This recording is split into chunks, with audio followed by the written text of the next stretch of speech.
बिस्मिल्लाहिर्रहमानिर्रहीम। स्टूडेंट, ये unit number 6 है, यूनिटरी मेथड। यूनिटरी मेथड में आपको समझाता हूँ स्टूडेंट के यूनिटरी मेथड किसको कहते हैं। ठीक है स्टूडेंट, तो यूनिटरी मेथड में देखें स्टूडेंट, अगर हमारे पास बहुत सारी चीज़ों की कीमत मालूम होना, ठीक है, और हमने एक चीज़ की कीमत निकालनी हो तो उसे कहते हैं यूनिटरी मेथड। यूनिट कहते हैं वन को, ठीक है।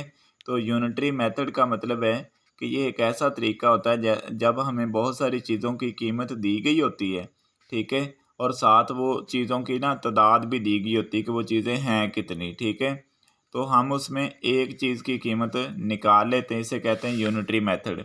या फिर हमें किसी एक चीज़ की कीमत दी गई होती है तो हमने बहुत सारी चीज़ों की कीमत निकालनी होती है, ठीक है, उसे भी यूनिटरी मेथड कहते हैं। ये देखें यहाँ पर उसने आपको बताया भी है कि जब आपको ना एक चीज़ की कीमत मालूम हो, ठीक है, when the value of one item is known, ठीक है, वैल्यू किसको कहते हैं, कीमत को, ठीक है। आइटम मतलब कोई भी चीज़ हो सकती है।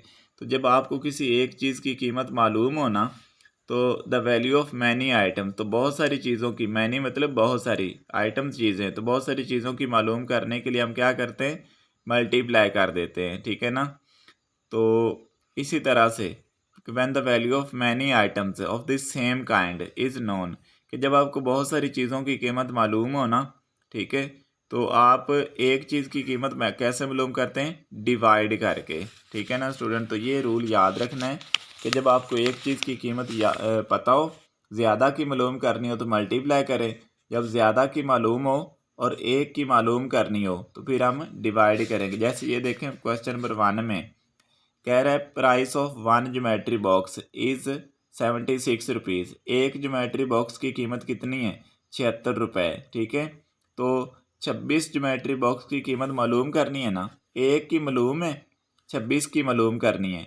तो यूनिटरी मेथड क्या कहता है, यूनिटरी मेथड ये कहता है कि अगर आपको एक चीज़ की कीमत मालूम है, ठीक है, जैसे इस सवाल में हमें ना एक ज्योमेट्री बॉक्स की कीमत मालूम है, तो यूनिटरी मेथड कहता है ज़्यादा की मालूम करनी है तो जितनी की मालूम करनी है उतनी चीज़ों की तादाद से एक की कीमत से मल्टीप्लाई कर दो।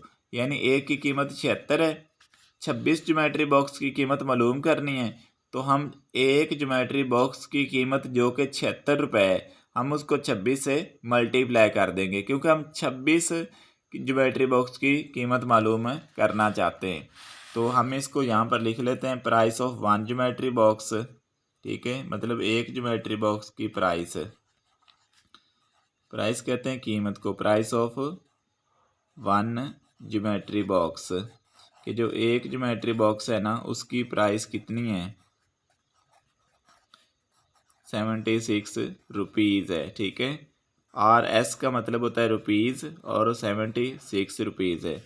तो प्राइस ऑफ एक की हमें मालूम है, प्राइस ऑफ 26 ज्योमेट्री बॉक्स।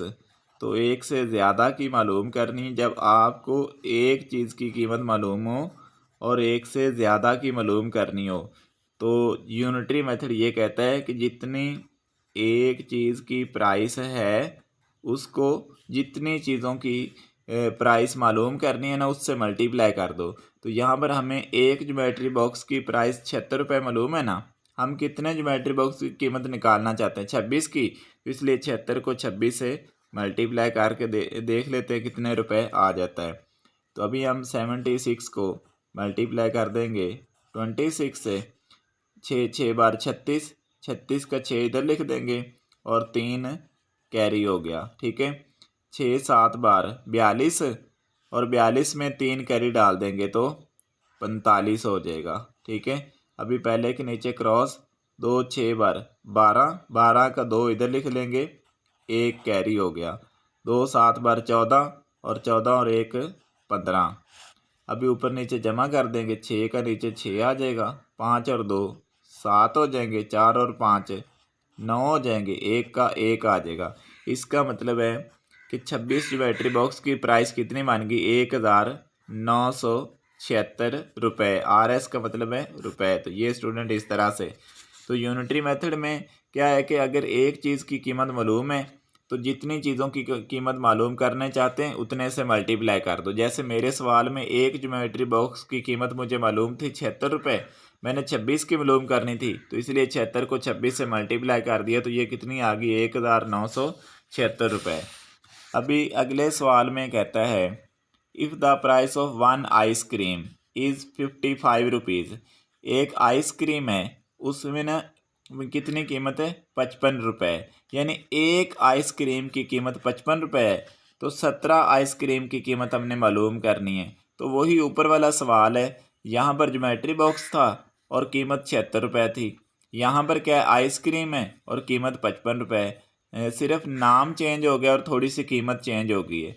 यहाँ पर 26 ज्योमेट्री बॉक्स थे ना, तो अभी क्या है 17 आइसक्रीम है, बाकी सवाल वही है। ठीक है, तो हम सवाल नंबर 2 में नोट कर लेंगे। ठीक है, प्राइस ऑफ वन आइसक्रीम के, एक आइसक्रीम की कितनी प्राइस है, प्राइस ऑफ वन आइसक्रीम के जो एक आइसक्रीम है उसकी प्राइस कितने रुपए है, उसकी प्राइस है 55 रुपीज़। वो हम नोट कर लेते हैं 55 रुपीज़। हमने कितनी की कीमत मालूम करनी है, हमने 17 आइसक्रीम की कीमत निकालनी है। ठीक है, तो यहाँ पर हम लिख देंगे price of 17 ice cream, price of 17 ice creams. ठीक है, इसी तरह की 17 आइसक्रीम्स की हमने कीमत निकालनी है, तो यूनिटरी मेथड के मुताबिक 17 की निकालनी है, तो जो एक की प्राइस है उसको 17 से मल्टीप्लाई कर देंगे। एक की प्राइस 55 रुपये है, 17 की मालूम करनी है, तो 55 को 17 से मल्टीप्लाई कर देंगे। तो अभी 55 को 17 से मल्टीप्लाई करके देख लेते हैं क्या आंसर आता है। 7 5 ज़ार 35, 35 का 5 इधर लिख देंगे, 3 कैरी। 7 5 ज़ार 35, 35 में ये जो 3 कैरी था ये डाल देंगे तो 38 बन जाएगा। इधर क्रॉस लगा देंगे, 1 को 5 से मल्टीप्लाई किया 5, फिर 1 को 5 से मल्टीप्लाई किया 5, अभी ऊपर नीचे करेंगे प्लस 5 का नीचे 5 आ जाएगा, 8 और 5 13, 13 का 3 इधर लिखेंगे 1 कैरी। ठीक है, 3 और 5 8 और 1 9, तो ये कितने बन गए 935 रुपीज़। ठीक है, 935 रुपीज़। तो इसका मतलब है कि अगर एक आइसक्रीम की कीमत 55 रुपये हो, तो इसी तरह की, ठीक है, इसी तरह की जो आइसक्रीम्स है ना जिनकी कीमत 55 रुपये है, उनमें से 17 आइसक्रीम की कीमत कितनी आ जाएगी 935 रुपये।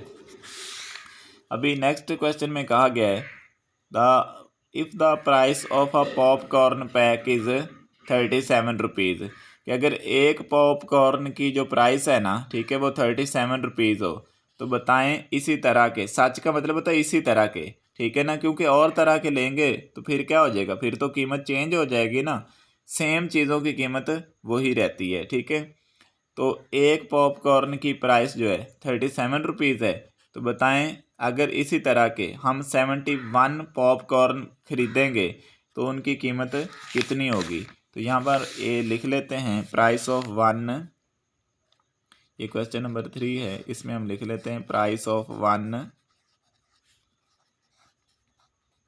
वन पॉपकॉर्न पैक, कि एक जो पॉपकॉर्न पैक है, ठीक है, उसकी प्राइस कितनी है, उसकी प्राइस हमें यहाँ पर बताई गई है कि भाई 37 रुपीज़ है। ठीक है, रुपीज़ के लिए RS लिखते हैं और आगे 37 लिख देंगे। तो हमने मालूम कितने की करनी है, हम लिख देंगे प्राइस ऑफ 71 पॉपकॉर्न पैक्स। ठीक है, कि हमने 71 इसी तरह के, तो 71 की मालूम करनी है, तो जितनी एक की कीमत है उसको 71 से मल्टीप्लाई कर देंगे। ठीक है, तो अभी इधर हम क्या कर लेते हैं कि 37 को यहाँ पर मल्टीप्लाई कर देते हैं 71 से, तो 1 7 ज़ार 7, 1 3 ज़ार 3, यहाँ पर क्रॉस लगा देंगे, 7 7 ज़ार 49, 49 का 9 इधर लिख देंगे 4 कैरी, 7 3 ज़ार 21 और 21 में 4 डाल देंगे तो 25, तो 7 का 7 आ गया, 9 और 3 12, 12 का 2 इधर 1 कैरी, तो 5 और 1 6, 2 आ जाएगा। तो ये इसका मतलब है कि 71 की कितनी प्राइस बन गई 2627 रुपये। ठीक है स्टूडेंट, एक पॉपकॉर्न पैक की कीमत अगर 37 रुपीज़ है ना, तो 71 पॉपकॉर्न इसी तरह के जो पॉपकॉर्न हैं, ठीक है, उनकी प्राइस कितनी बन जाएगी 2627 रुपये। अभी नेक्स्ट जो हमारे पास सवाल है, सवाल नंबर 4, इसमें कहता है अ बैग वेज 21 किलोग्राम। एक बैग है, उसका वज़न, वेज का मतलब होता है वज़न, उसका वज़न कितना है 21 किलोग्राम है। एक बैग का वज़न, आ बैग मतलब वन बैग, ठीक है ना, एक बैग का वज़न कितना है 21 किलोग्राम है ना। तो बताया, कहता है what will be the weight, तो कितना वेट होगा 15 सच बैग्स, मतलब इसी तरह के, सच बैग्स मतलब इसी तरह के अगर 15 बैग लें, ठीक है, तो फिर उनका वज़न कितना होगा। तो एक बैग का वज़न हमें दे दिया गया है, ठीक है, यहाँ से हम इसका सॉल्यूशन स्टार्ट कर देते हैं। Weight of one bag, weight of one bag, ठीक है, एक बैग का वेट कितना है, ठीक है, एक बैग का वेट है 21 किलोग्राम। किलोग्राम क्या होता है, वेट का यूनिट होता है, ठीक है। तो हमने कितने का मालूम करना है, वेट ऑफ कितने बैग का वेट निकालना है 15 बैग्स का, ठीक है, वेट ऑफ 15 बैग्स, क्योंकि अब ज़्यादा है तो इसलिए बैग नहीं लिखेंगे बल्कि बैग्स लिखेंगे, ठीक है। तो इसका मतलब है कि जो 21 किलोग्राम है, ठीक है, उसको 15 से मल्टीप्लाई कर देंगे तो हमें टोटल बैग का, यहाँ पर 15 बैग का मैस मालूम हो जाएगा या वेट मालूम हो जाएगा, ठीक है। तो 21 ज़रब 15, 5 एक बार 5, 5 दो बार 10, यहाँ पर क्रॉस लगा देंगे, एक एक बार एक, एक दो बार 2, ऊपर नीचे जमा कर देंगे, ये 5 आ जाएगा, एक और सिफर एक, एक और 2 3। तो इसका मतलब है कि 15 बैग का वज़न कितना हो जाएगा 315 किलोग्राम। के का मतलब किलो होता है और जी का मतलब ग्राम होता है। तो अभी नेक्स्ट क्वेश्चन में देख लेते हैं। तो the capacity of 15 identical buses, ठीक है ना, 15 बस हैं, उनकी कैपेसिटी मतलब कि मुसाफिर बिठाने की कितनी गुंजाइश है, ठीक है, 555 पैसेंजर्स, ठीक है, 15 बसें हैं, ठीक है, और 15 बसों में ना कितने मुसाफिर बैठते हैं 555। तो बताएं कि एक बस में फिर कितने मुसाफिर बैठेंगे। अब टोटल मुसाफिर कितने हैं 555, ठीक है, तो 15 बसें हैं, ठीक है ना। तो हमने मालूम करना है कि अगर 15 बसों में टोटल 555 मुसाफिर बैठे हुए हैं तो बताएं एक बस में कितने मुसाफिर होंगे। तो हम टोटल जो मुसाफिर हैं उसको 15 से डिवाइड कर देंगे, ठीक है, तो हमें मालूम हो जाएगा कि एक बस के हिस्से में कितने मुसाफिर आएंगे। क्योंकि ये जो मुसाफिर दिए गए यहाँ पर ये 15 बसों के हैं ना, तो एक बस के निकालने हैं तो हम 15 से डिवाइड कर देंगे 555 को, तो इस तरह से हमें एक बस में बैठने वाले जो मुसाफिर हैं वो हमें मालूम हो जाएंगे। तो यहाँ पर हम इस सवाल को, सवाल नंबर जो हमारे पास यहाँ पर है जी ये 5, ठीक है, यहाँ पर हम नोट कर लेते हैं कि टोटल हमारे पास मुसाफिर कितने हैं, ठीक है, टोटल पैसेंजर्स कहते हैं मुसाफिरों को, ठीक है, मुसाफिर मतलब सफ़र करने वाले। टोटल पैसेंजर्स इन 15 बसेस, ठीक है, कि 15 बसों में टोटल कितने मुसाफिर हैं 555 मुसाफिर हैं, ठीक है। तो पैसेंजर्स इन वन बस, ठीक है, तो एक बस में कितने पैसेंजर्स आएंगे,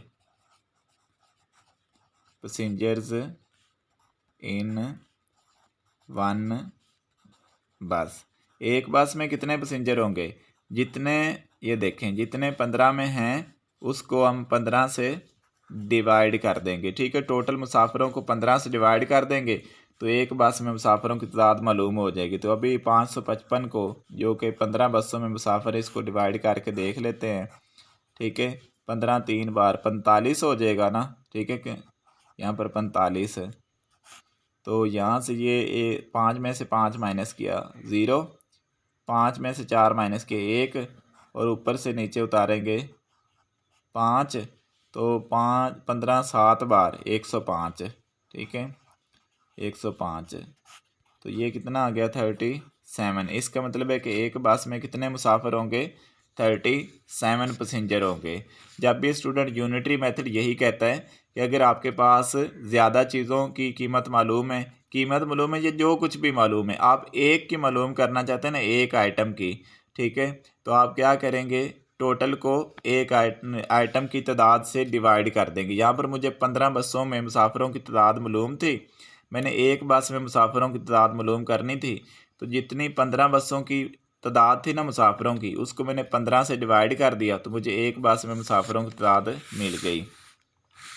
अभी नेक्स्ट जो क्वेश्चन है, ठीक है, क्वेश्चन नंबर 6, उसमें कहता है 26 the price of 26 kilogram sugar is, के 26 किलोग्राम चीनी लेना, तो उनकी उस 26 किलोग्राम चीनी की कीमत बनती है 1170 रुपये।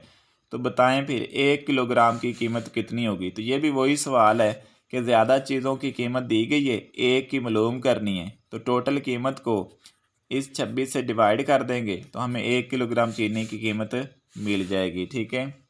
तो यहाँ पर मैं लिख दूँगा price of 1 kilogram, price of कितने किलोग्राम की ये शुगर दी गई है 26, ठीक है, प्राइस ऑफ 26 किलोग्राम शुगर कहते हैं चीनी को, ठीक है। तो 26 किलोग्राम चीनी की कीमत कितने रुपए है, 1170। एक की मालूम करनी है ना, तो यूनिटरी मेथड के मुताबिक क्या करेंगे, हम डिवाइड करेंगे, ठीक है। प्राइस ऑफ 1 किलोग्राम शुगर मतलब चीनी की, 1 किलोग्राम शुगर की कीमत कैसे आएगी, जो टोटल कीमत है ना, ठीक है, उसको हम डिवाइड कर देंगे किससे, 26 पर, ठीक है। 26 से डिवाइड करने से क्या होगा कि उसके 1 किलोग्राम चीनी की कीमत आ जाएगी। तो अभी 1170 को हम डिवाइड कर देते हैं 26 से, तो एक छोटा है, फिर एक मिलाएंगे 11 बन जाएगा, 11 भी छोटा है, 117। तो 26 के टेबल में 117 को चेक कर लेते हैं, 4 पर देख लेते हैं, 4 6 बार 24, तो 2 कैरी, ठीक है। तो 4 2 बार 8, 8 और 2 10, 104 बना, ठीक है। 5 पर करेंगे तो ये ज़्यादा हो जाएगा, तो इसलिए 4 पर ही कर देते हैं, ठीक है। तो ये बन जाएगा 104, ठीक है। तो 7 में से 4 माइनस करेंगे 3, 1 में से 0 निकालेंगे तो बन जाएगा यहाँ पर 1 में से 1 निकालेंगे 0 बनेगा, नहीं लिखेंगे तो ऊपर वाला 0 नीचे उतार लेंगे। अभी 26 5 बार, ठीक है, 130। तो यहाँ पर ये क्या बन गया कि ये हमारे पास क्या जवाब आ गया, 45 रुपये। इसका मतलब है कि 1 किलोग्राम चीनी की जो कीमत है वो कितनी आ गई, 45 किलोग्राम आ गई। 26 किलोग्राम की कीमत कितनी थी, 1170 रुपये, तो 1 किलोग्राम शुगर की कितनी कीमत आ गई, 45 रुपये। वैसे बच्चों ये पाकिस्तान में नामुमकिन है कि 45 रुपये चीनी की कीमत हो जाए, ठीक है। 1 किलोग्राम की 1170 तो हो सकती है, 45 किलोग्राम पाकिस्तान में नहीं होनी। इस किसी गलतफहमी में नहीं रहना, ये सिर्फ सवाल की हद तक है। अगले सवाल में यहाँ पर बताया गया है कि अगर यहाँ पर देखें कि अगर 8 महीनों का रेंट जो है, ठीक है, एक घर है हाउस, उसका रेंट किराया, ठीक है, 8 महीनों का किराया जो है ना वो कितना है, यहाँ पर हमें दिया गया है, ठीक है, 1,45,680 रुपये, ठीक है। 1 महीने का किराया हमने निकालना है, ठीक है।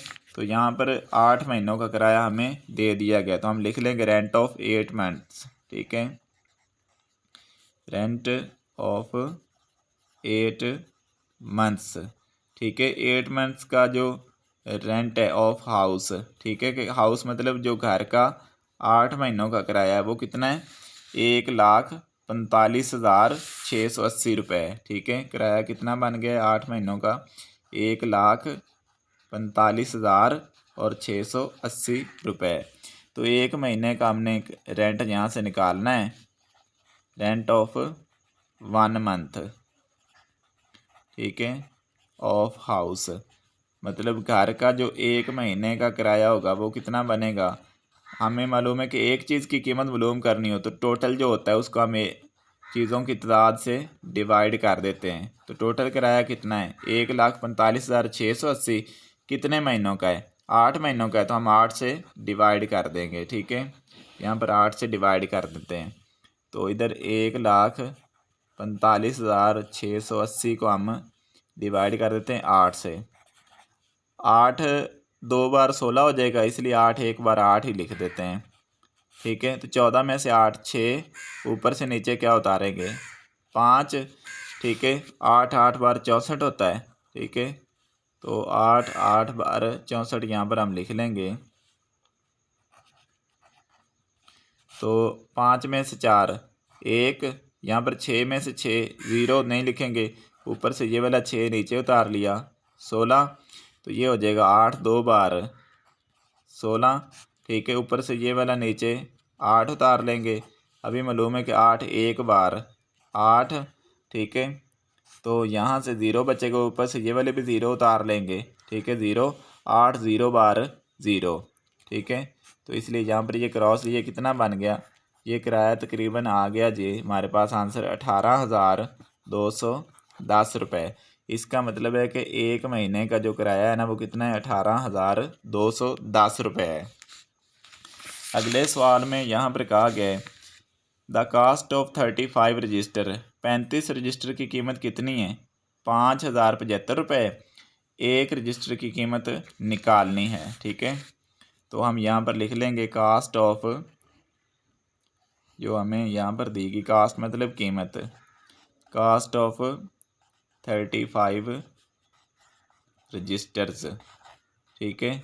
कि जो 35 रजिस्टर्स है ना उनकी कीमत कितनी बन रही है, 5,075 रुपये है। तो इसलिए साथ यहाँ पर RS लिख देंगे। तो यहाँ पर हमने मालूम क्या करना है, हमने मालूम करना है कास्ट ऑफ 1 रजिस्टर, एक रजिस्टर की कीमत निकालनी है, ठीक है। तो यूनिटरी मेथड के मुताबिक हम क्या करेंगे कि हम जितनी टोटल कास्ट है 35 रजिस्टर की, ठीक है ना, RS वो कितनी है 5,075, उसको हम डिवाइड कर देंगे 35 से। तो हमें एक रजिस्टर की कीमत मिल जाएगी। अभी डिवाइड कर लेते हैं 5,075, तो अभी 35 से 35 2 बार क्या हो जाएगा 70 हो जाएगा ना। तो इसलिए हम इसको 35 से एक बार 35 ही कर देते हैं, ठीक है। तो यहाँ से हासिल लेंगे, यहाँ पर 4 और यहाँ पर 10 बन गया। तो 10 में से 5 5, इस 4 में से 3 1 15 है, ये छोटा है इसलिए ऊपर से 7 भी उतार लेंगे, ठीक है। तो 35 को अभी हम 4 से मल्टीप्लाई करके देख लेते हैं। 4 157 बनाना है, 4 5 बार 20, 2 कैरी, 4 3 बार 12 और 2 14, 140 बन गया, ये ठीक है, ठीक है। तो 4 और इधर 140 माइनस करेंगे, 7 में से 0 माइनस किया 7, 5 में से 4 माइनस किया 1 और ऊपर से क्या निकाल लेंगे नीचे 5 175। तो 35 जो 5 बार है, ठीक है, वो 175 होता है, ठीक है। 35 5 बार 175। तो इसका मतलब है कि एक रजिस्टर की कीमत कितनी आ गई, 145 रुपये आ गई। तो ये स्टूडेंट थी आपकी एक्सरसाइज 1 कि जब आपको एक चीज़ों की कीमत मालूम हो, आपने ज़्यादा की मालूम करनी है तो मल्टीप्लाई करें, और जब आपको ज़्यादा चीज़ों की कीमत मालूम है और एक की करनी है तो फिर टोटल जो कीमत है, ठीक है, उसको तादाद से जितनी चीज़ों की वो कीमत है उतने से डिवाइड कर दें तो आपको एक चीज़ की कीमत मालूम हो जाएगी। मैं उम्मीद करता हूँ स्टूडेंट बच्चों के आपको समझ आ गई होगी। चैनल को लाइक और सब्सक्राइब लाजमी कर दिया करें। अल्लाह हाफिज़।